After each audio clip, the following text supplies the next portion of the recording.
After the experience I went through that was Ninja Gaiden 3 Razor's Edge, I felt that it was time for me to move on to another game. And the game I chose was Ninja Gaiden 4. It's the big comeback for the series, being the first mainline game in 13 years. And not only was Team Ninja involved with development, but the main developers was Platinum Games. You know, Nier Automata Platinum, Metal Gear Rising Platinum, Bayonetta Platinum, Transformers Devastation.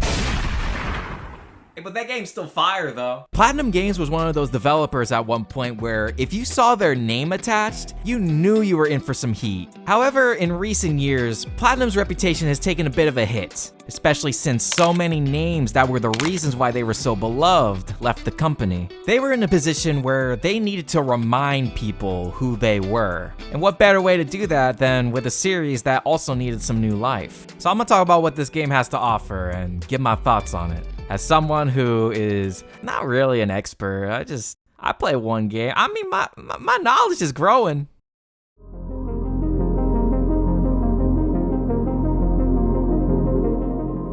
The story revolves around a brand new protagonist to the series, Yakumo. And the way I see it, Yakumo is in this Nero Ichiban position where the torch is being passed down to him and he's gonna be the face that represents the next generation. While Ryu has been cemented as a legend and can now be a guide to help Yakumo grow as a character. So the plot for this is that Ryu defeated an evil god known as the Dark Dragon, but he couldn't fully kill him, so now it's on a member of the Raven clan to finish the job because they have a prophecy that says so. I mean, it's right here on paper, so it's gotta be true. The member of the clan that takes on this mission is Yakumo. He seeks out to kill the priestess of the Dark Dragon, Sayori. But she manages to talk her way out of it by convincing Yakumo that instead of killing the Dark Dragon, he should purify him. And to do that, he has to team up with her and break the seals that's keeping the dragon imprisoned. And that's what you're doing for most of this game. You go from area to area looking for these seals which are protected by these guardians. And every time a seal is broken, Yakumo gains a new weapon. In between all this, there's gonna be an encounter with Ryu where you gotta fight him. And also there's this moment where you see Ayane. And god damn! I can say for certain, this is a top 2 Ayane design. And it ain't number 2. Yeah! That covers the first half. But the second half, you play as Ryu, and you're playing variations of previous levels, learning that he actually partnered with Sayori in the past to put these seals in those guardians. That's pretty much the synopsis of it.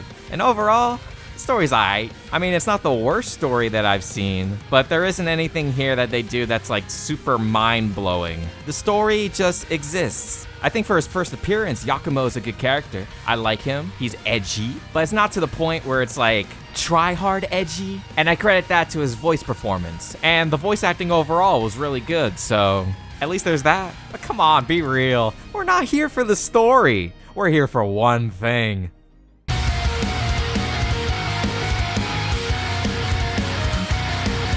Now we're on to the good stuff, the gameplay. Playing through this, that Platinum DNA is for sure here, being very hack and slash. But it doesn't overshadow it to the point where this doesn't feel like a Ninja Gaiden game. There's still gnarly amounts of gore, and enemies are still ultra aggressive. I will say though, in comparison to Razor's Edge, this game was much easier on normal. It's an adjustment in the beginning with some new controls and how it feels overall, but once I got used to it, this game was a breeze. And what really helped with that relates to Yakumo's crew.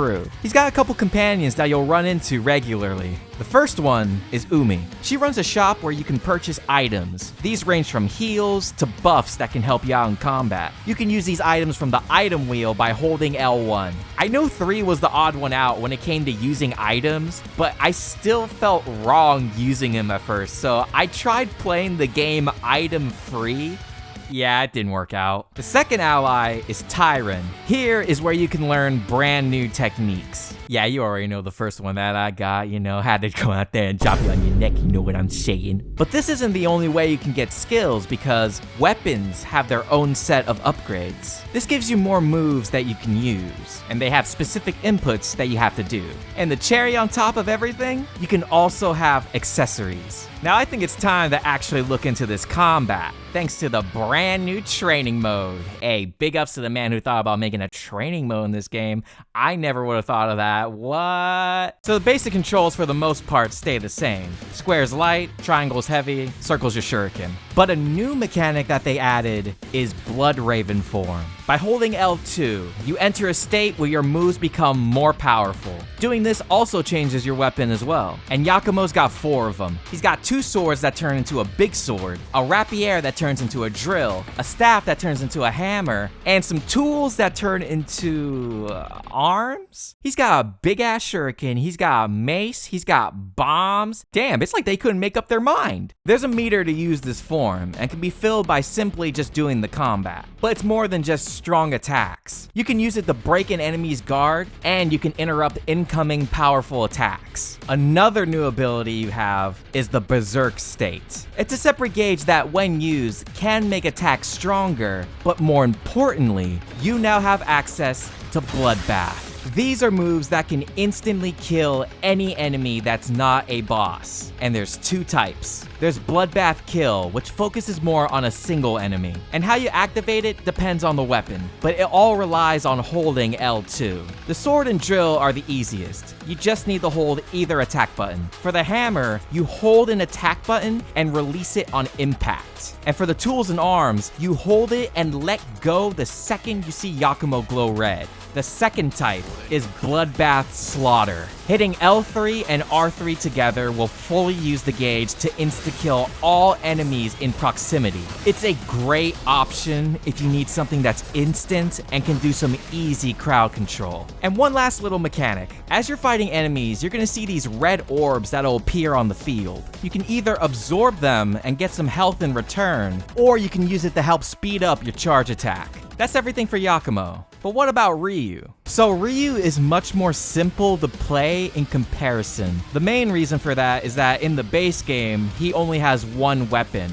the Dragon Sword. And he's got all of his classic animations here, so everything feels familiar. Where he starts to differentiate himself though, is his abilities. Instead of Blood Raven, Ryu has Gleam form. It's a more streamlined version where you just need to mash attack and he just starts going to town. And since he doesn't have weapon switching, Ryu instead uses Ninpo. Every time you fill the gauge by a quarter, you gain access to more Ninpo. At 25%, you can use Flame Phoenix, which gives you a protective barrier that damages anybody nearby. At 50%, you got Piercing Void, which throws a fireball at a single enemy. 75% gives you Inferno, that locks onto any enemy on screen. And at full, you have Wind Blades, an AoE attack that's great for crowd control. For his Berserk, getting Bloodbath kills is also much easier. You just need to hit attack.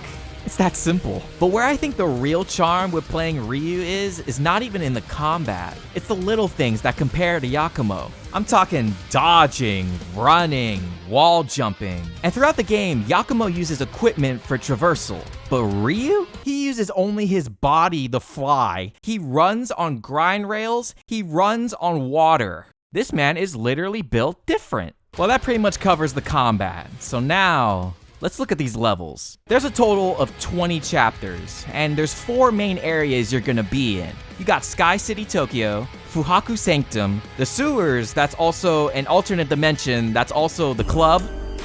This is my favorite one, personally. And then there's DDO's headquarters. Each area has different enemies you fight. And while you can tell the types of enemies they are, they at least change the design of them so it complements the environment. What you'll also see in every chapter are boss fights. And honestly, the only one that I found difficult was the first one, the DDO Commander. He's the first real skill check in the game, and since I was trying to do my no item run, I got bodied hella times. Every boss after that one though was pretty easy, and I credit that to the perfect block. Once I got this skill, man, bosses were light work.